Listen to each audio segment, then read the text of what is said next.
What is going on, guys? Today I'm coming at you with a deck profile, and we are here with Hi, you can call me a Hatch. Hatch. All right. And what are you playing? So you got second place at the ARS leaderboard championship event, right? And you are playing, as we can see here, Vanquish Soul. So Yes, sir. what drew you to this deck, and why do you want to play it? Well, first off, I'm not straight, which means I play fighting games. And I saw that there was a fighting game archetype, and I was like, I'm on board. But no, really, I always generally really loved mid-rangey style decks that don't generally win on the first couple of turns, but they can definitely grind out and keep up with the trap decks. Yeah. Stuff like historically, if I had the money to play it at the time, I would have been a Sky Striker player. Same with Zoo. And this deck reminds me a lot of those decks in particular. Yeah. And yeah, that's the bulk of it. I think the deck is pretty good. Where would you place it if you had to? Tier 1, Tier 2? Definitely not Tier 1. I think if you're a smart person and you know how to play Yu-Gi-Oh, you can make the deck look like top 5. All right, so you have successfully axed off about 90% of the player base. I hope you realize that. that's kind of the problem, right? You have to actually know how to play the game to play this deck. If you want to go and tell us your run, how do you feel about this deck at that event? Sure, yeah, and I was gonna also mention for those for those that don't know what it is, the general rundown of it. Basically the locals that we go to. They have a leaderboard system where at the end of every 6 months, the people who did the best over the course of those 6 months are invited to play in a really cool tournament, and it's only us playing in that shit, right? Yeah, what was the prize? The entry pricing was 3 ultis, right? For entry, you just got one of a random one of right. 3 of ultis from the latest OTS pack. So right. you get and Rust then and shit. Depending on how you did, you got a certain number of OTS packs and ultis, and it's a big entry, but it's usually worth it if you can get it. Yeah, exactly. But so what was your tournament run? How did you do in Swiss and then in Top Cut? Undefeated all the way to the finals. Yeah, you did get second place, and do you feel like this deck has any bad matchups overall? No, I don't think it has any bad matchups, but outside of just the way that it's tagged and designed, there's not any matchups that are insanely good either. Yeah. Except for Kashtira. Kashtira is pretty fucking free with this deck, which is another great reason to play it. By the way, if you want a deck that dunks on a Rise Heart, normal summon Razen, that'll do it. All right, so let's go ahead and see your ratios. Yeah, for sure. So for the actual Vanquish Soul monsters, it's pretty standard.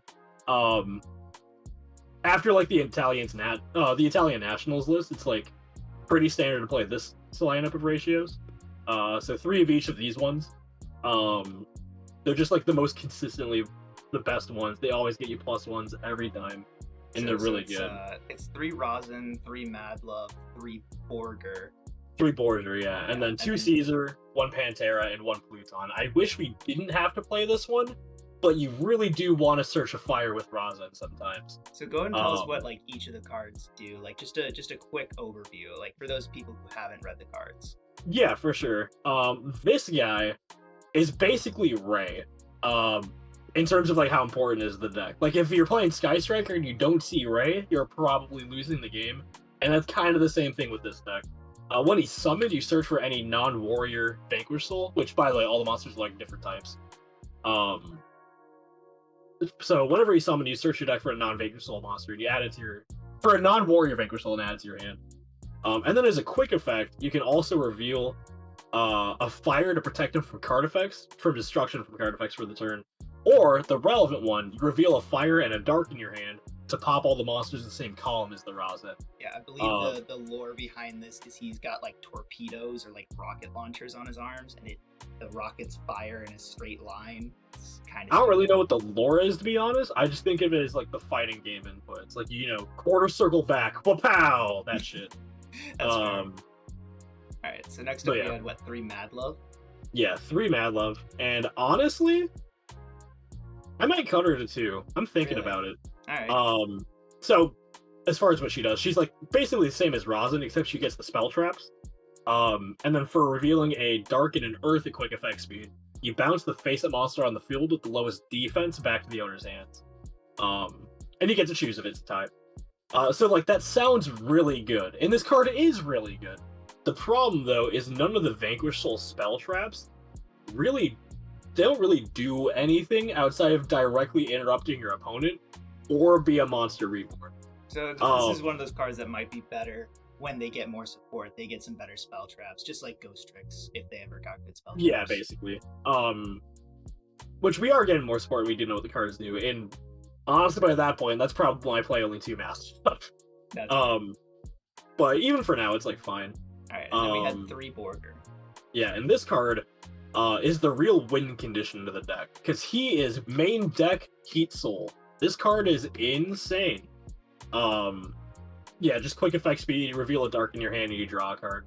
Or you reveal a fire and an earth and burn for 15, which is very funny. Somehow a win condition in this deck as well. It's the secondary win condition, yeah. It's like, just over the course of 2 or 3 turns as you're grinding out your opponent, you just burn them for 4,500 life points.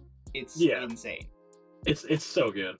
And also, the other effect that this card has, which it also shares with Caesar, is during either player's main phase, you can target a Vanquish Soul you control, bounce it back to the hand, and then summon the big one from your hand here. Right, so it lets you tag out.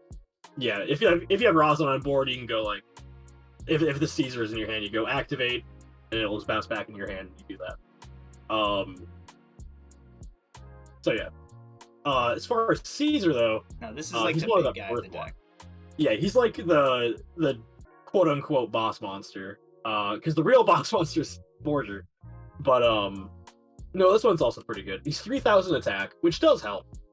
But also the real thing about him is at quick effect speed, he can reveal an earth, and he'll be unaffected by card effects until the end of the turn after that effect resolves. Or you reveal all 3 of the attributes in fire, dark, and earth, and you pop a card on the field. If you're able to resolve that effect, you've probably won the game. Yeah, you have three cards in your hand. You have so much advantage. It's insane. Yeah, and then this card, I think I've actually used it 1 time, ever. Not just in the tournament, just like ever.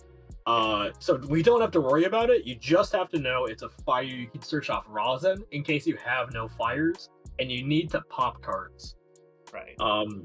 This one though is pretty relevant. If you have a clear board, you can special summon it for free. Or more specifically, if you have no monsters in your main monster zone. So you can still have your Link 1 Rock in the EMZ, which we'll talk about later. Yeah. And then summon it. It's also, if you reveal a fire and an earth, it's basically the Rosin, but it also, instead of popping the monsters, it'll pop the spell traps in its columns.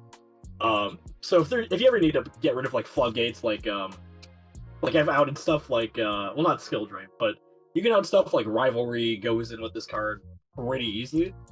Which is pretty nice. This deck seems like a deck where floodgates would be good against it. They're all different types, they're all different attributes, they're all different levels. So it seems like floodgates would be really good against this deck, but it's just not. They're just not somehow. No, yeah, the inherent. Well, one of the reasons why they're not good is because we're playing these cards. Yeah. All right. So obviously you're on the Cashier monsters, right? And it makes a lot of sense because in the OCG, the Earth you wanted to reveal was Maxi, but ideally, yeah. In some way, revealing Cashier Fenrir is almost more terrifying. So there's a few reasons we're running Fenrir, right? Right. Obviously, it being an Earth is nice, but it's also just a card that it fulfills like basically every single thing that this deck wants to accomplish. Which it's a free special on the board. So it applies pressure going first and going second, which definitely helps. But more importantly, you can also search the Rise Heart, which you couldn't do if you just had like a Maxi in the hand. Sometimes you really need to have a fire to get your play going, because there's a card called Stake Your Soul that we'll talk about later. And you want to have a fire in your hand for that. The fact that this card can represent 2 different attributes on top of being like a body that can like get threats off the field or like bait a lot of interaction when you're going second is genuinely insane. And just the fact like even just drawing the Rise Heart isn't that bad because it guarantees you have a fire. Yeah, I mean, it's not like great. Like you'd rather have like good fires in your hand. Yeah. But I would also never cut this card either when you are playing the Fenrir's. Because this card actually does come up pretty often for this deck. It's not difficult at all to make different rank 4 and rank 7 plays. Because I mean these two are 4s, and the Borgia also happens to be a 7. That's so it's very easy to like set up the exact like extra deck play you want to make with this. So you've got the Cashier monsters. Looks Yeah. like we've got hand traps up next. So how many hand A traps fair are you number playing? of hand traps. So Alright. we got 3 Droll, 3 Ash, 2 Bell, 2 Veiler, and also 1 Magnamute.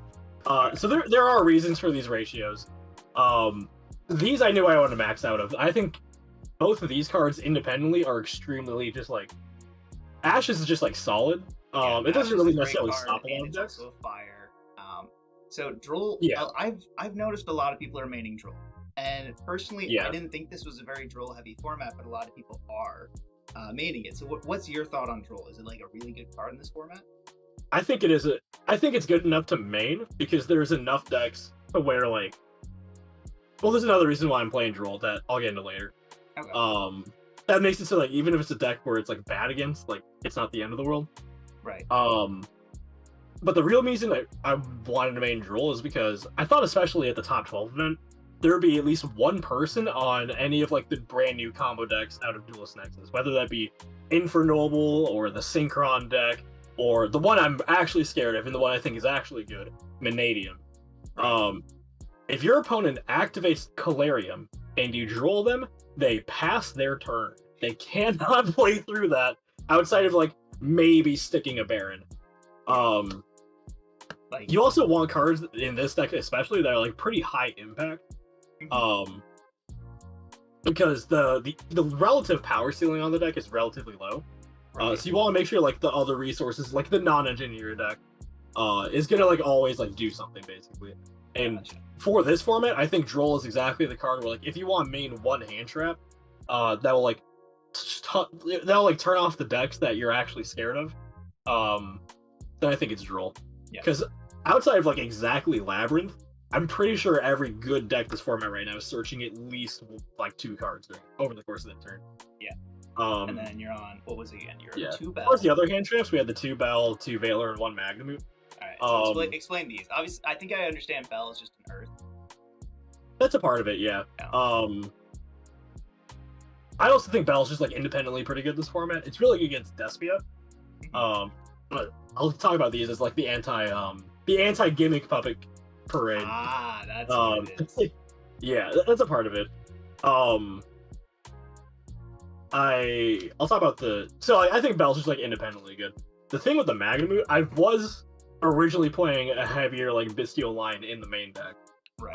As well as in the side deck. Like at varying points I've played like 1 Mag, 1 Druis in the main deck, and like beside the other 2 Magnamutes. At points I've also like mained all 4 of those cards because I was like kind of scared of being gimmick puppet locked.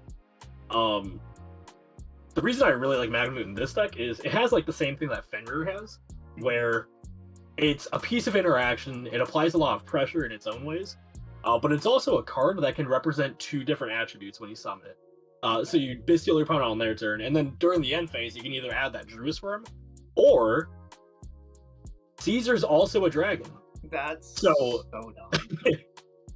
Yeah, so even in like decks where it's like a dead matchup for it, you can still like target your own Darks or like your Veiler in graveyard, and summon it, and you can still like find a Caesar, and that's like fine. Right. And then the Veiler, I just wanted like 2 more exactly hand traps I could play. And I didn't want to play Imberm because I was always afraid of just like drawing this card during my opponent's draw phase with the Borgia. Heat Soul decks have put the fear of God in me to tell me to always play Veiler over Imperm if you have to make that decision. That's an interesting way to think about it, but that's fair. Right. Yeah. And then the last 2 monsters of the deck, I just wanted like 2 Kaiju style cards. Yeah, that's really about it. Pearly's like pretty decent. Honestly, I wish I was main decking 3 Kurikara. This card was insane the entire time. Every single time I drew this card, I won the game pretty sure like that turn. This card's super good. Yeah. See, I just remember the only box of Power of the Elements I opened, I actually pulled a Kurikara, and this is back when it was $10.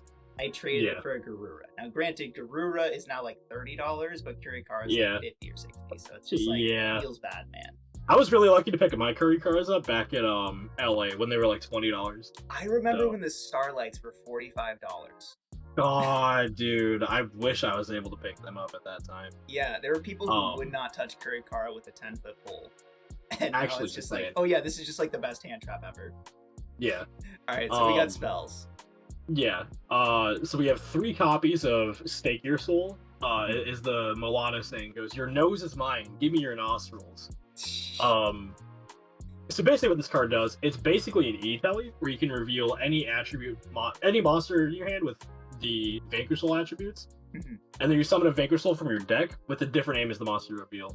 A key thing being you don't have to reveal a Vanquish Soul monster for this, you can reveal any monster that's like a fire or a dark or whatever. So the thing with the Fenrir I was mentioning, right, is if you open a hand of Fenrir plus Stake Your Soul, you can summon the Fenrir, add the Rise Heart, and then reveal the Rise Heart for the Stake Your Soul, and that's Rosin. Which is why it's really important that you can like do that. Yeah. So yeah, this card is pretty good. It's all right. As far as like other like consistency enablers, 2 copies of Small World and Aroda is like basically like 3 more ways to get to Rosin. See, when this deck originally like was revealed, I remember saying that I thought this deck was like the Small World deck, and you just straight up told me like, no, you're wrong. I don't think it is. So that's just, I'll be honest, I've just been a Small World hater up until exactly playing this deck with Small World. Like it just being a -1 searcher just never feels right, especially in a deck that's focused on card advantage like this. But it really is like you need to find Ray problem that like Striker has, but like doubly so for this deck. You really need to see Rosin turn 1, otherwise games are going to be significantly harder to win. But and also like in this deck specifically, you just have to think like if you Small World into Rosin, in theory you should be able to recoup the advantage you lost by getting into Porker. Yeah, that's also the thing. Like the difference if you have to like Small World into it versus like Rhoda for the Rosin is like you'll end on your opponent's draw phase with like 9 cards total, not 10. Like it doesn't matter that much. Yeah. Oh, the other reason I was talking about like Droll earlier, like where it's fine if you draw it in matchups where it's kind of dead. Yeah. Droll is also a really good Small World bridge because it shares the 0 attack with Ash, and that's going to be able to get you into the Rosin too. It also shares like if you need to see like Caesar, you can like reveal Ghost Spells, the second bridge, and stuff like that. Just like being a 0/0 spellcaster is like very convenient. So hear me out. What if you play Magician Souls instead because it is also a dark? Hypothetically, that would be very funny. But Droll is just better, yeah. It's more just like a funny thing you can play. But anyway, all right. Yeah, there's all that. Where'd my other Drolls go? Hold on. There they are. So those are like sort of the consistency boosters. For the rest of it, we have 2 copies of Vanquish Soul Continue and 1 Dust Devil. And then also 2 Triptych. Everyone knows what this card is. This card's nice. I hand rip every time. It's insane. So Continue's like pretty well what it reads on the tin. It's just a quick play Monster Reborn. Or you can add the monster back from your grave to your hand as well. The Dust Devil's the really interesting one though. You target a Vanquish Soul you control. You change its battle position, so it's like defense, you move it to attack. And then once that happens, you can flip monsters your opponent controls face down for each Vanquish Soul name that you control. So if you have a board with 2 Vanquish Soul names, and your opponent goes like, I don't know, Special Unicorn, add Theosis, play Theosis, summon Fenrir, at that point you can flip this up and you book both of those face down. So it's basically like a mini Book of Eclipse. Is how it works. It's not bad. Alright. So that's the main deck. I think it was 41 if my count was right. Yeah, it seems like you're pretty monster heavy, but then again, like you need it seems like you do need a lot of it, right? This doesn't feel like a very splashable deck. I don't think that's necessarily true. There have been like different builds where like you splash like other engines in it. Like we already play the Fenrir. I've seen straight up like Vanquish Soul Cash tier lists running around. My friend Cons has been on it. And that's like okay, but I'm just not convinced. I think the real strength of the deck is that you have so much space for non-engine, and you can make that non-engine fit like really well into the deck by making sure it's like the right attributes and like small world versions and stuff like that. Alright. Yeah. So Extra deck though.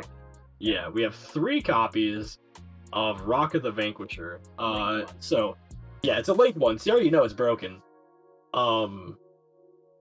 Basically what this card does, well, the first effect it has that like is really funny is while you control a Vanquish Soul monster, monsters can't target.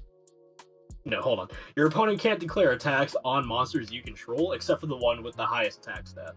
So if you have the Rock of the Vanquisher up, and you got like Caesar on board or something, they have to attack the Caesar because he's 3,000 attack. And then once he dies and you have like a Rosin floating, they'd have to attack the Rosin.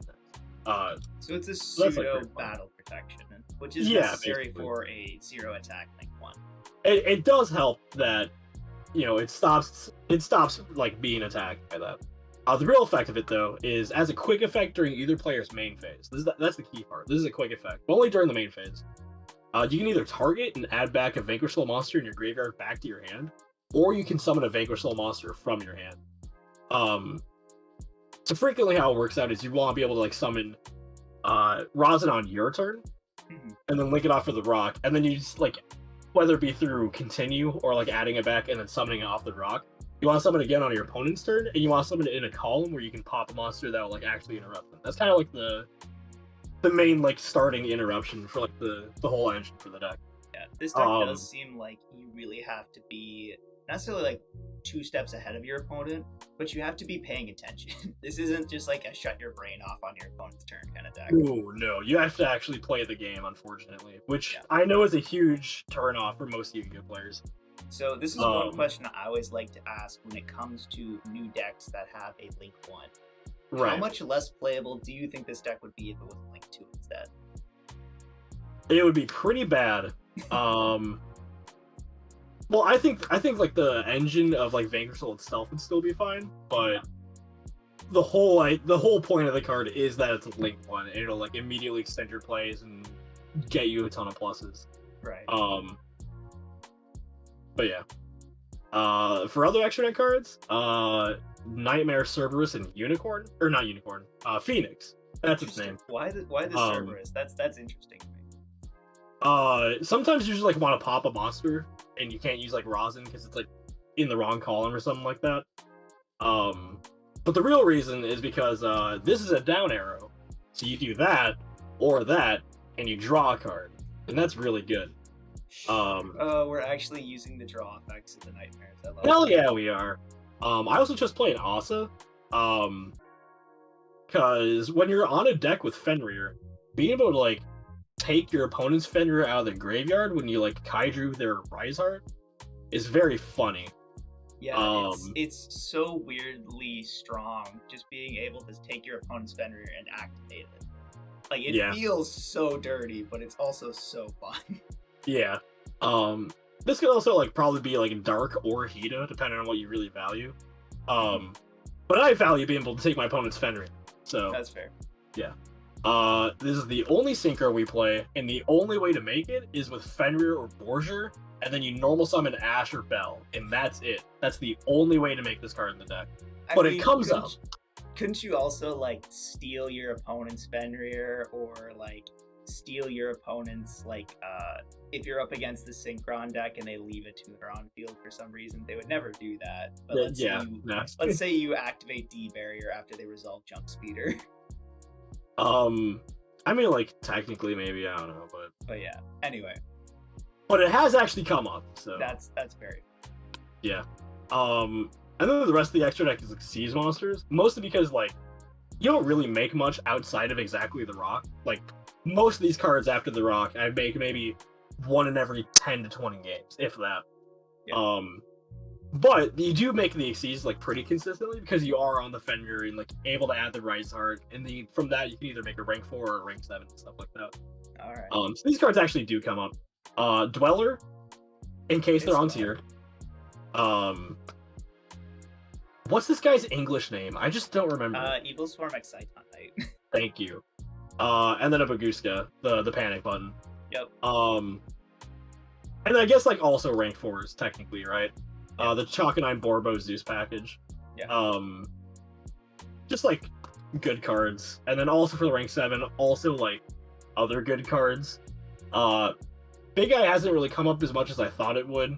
I'd probably cut it for something. I don't know what. Maybe like the Flare Metal guy, so that you don't have to like rely on Borgia Burn to like win in time all the time. I don't know. This card's like also fine. I don't know. You don't really even like make these cards that often, to be honest. Like, so yeah. if I'm not mistaken, one of the reasons that this deck has a really good Kashtira matchup is if you're playing the deck correctly, none of your important cards should even leave your hand. Right? Everything just gets bounced back to your hand and recycled into your hand, and it's just nothing should be hitting the grave. You shouldn't really have to be recycling stuff from the graveyard. Well, it's nice when you can use the graveyard, Right. but the reason why this deck like dogs on Kashtira so much is because you have like 17 different in-engine and like extra non-engine ways that you're already playing anyways to get around it. Like let's say hypothetically that I can't like they summon their Arise Heart and I just like can't do shit about that. This pops monsters. This also pops monsters. This can get rid of it. Also, we play these cards, and we also play these cards. And this is also Book of Moon. So, like, there's never a time when you just don't see a way to, like, get rid of the Arise Heart. And once you get rid of the Arise Heart, you can just use your graveyard with, like, Rock of the Vanquisher and continues to just, like, infinitely, just, like, literally go infinite. Yeah. But the thing is, you don't need your graveyard to win the game. It's just, like, a nice thing to have. It's like the Sprite thing. Speaking of that, in the side deck, it's the boy. It's the boy. Yeah, It's I our did. favorite cloaked. Actually, it's a girl. I believe I believe canonically it is a female because it was in Magnificent Maven. I will use they them pronouns for them. Yeah. It's I our don't know. favorite cloaked macrocosmos. I really wanted these to be the other Bestials because I love the Bestial cards, and I think they're like really cool cards for like side deck on like hating on light and dark decks. And I think that's like based and fun. And I want to add Caesar or Drewsform off the Magnamute. But sometimes you just need the blowout. Yeah. So yeah. 2. I had to lend my third one to someone else. I would have played 3 if I had a third one. But it kind of worked out because the rest of the side deck is like pretty mathematically sound. I'm going to like Kaiju style cards, mostly because I was also worried about the cat deck. Pearly, Sure. That's his name. So yeah, against like Pearly, I would side these in as well as the back row hate to get rid of their stupid cards that like get you plus 37 whenever they do get Kaiju'd. So you got 1 Duster and 2 Cosmic, right? Yeah. Because I also want to hit Birth. Mm-hmm. And then 2 Dark Ruler. It was like fine. I don't think I ever drew it in like it came up. But it's like okay. And then again, sometimes you just need the blowout card. Yep. It happens. But this is like the perfect Tikaboo deck, to be honest. Like Yeah. every monster in the deck is completely different. The only deck that was better was Frankets, and that deck is dead. Thank God. Yeah. So, so that's the deck. So, yeah. Do you have anything that you feel like is a big change, either going into this next format with Duelist Nexus, or you just didn't like at all?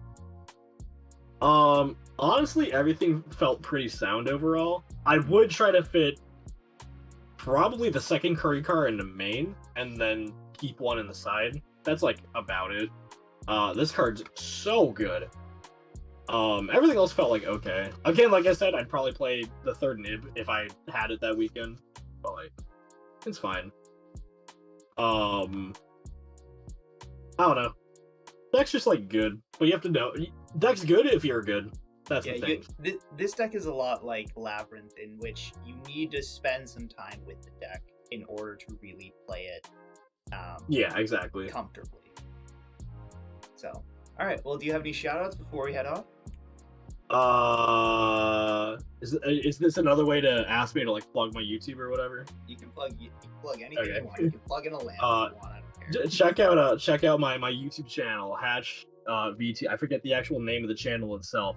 We're doing the Bum Boy progression series on there. It's dog watch shit. the Bum Boy really progression. Fun. I watch totally Bum Boy lose Prog. in Season 3. Actually, so for those of you who don't know, I am in Season 2 already, but Hatch is catching up with Season 1. I'm if still you want to look into the future, yeah. come to my channel. Hell yeah. Anyway, all right. Other shout outs. Shout out to Zohair. He didn't help me with the deck, but he's just like cool. I don't know. I would like to thank not only my mom and my dad, but also my parents. That's it. All right. Well, thank you guys for and also watching. my boyfriend, Dimitri Alexander Bladon. All right, that's it. All right. Well, thanks guys for watching.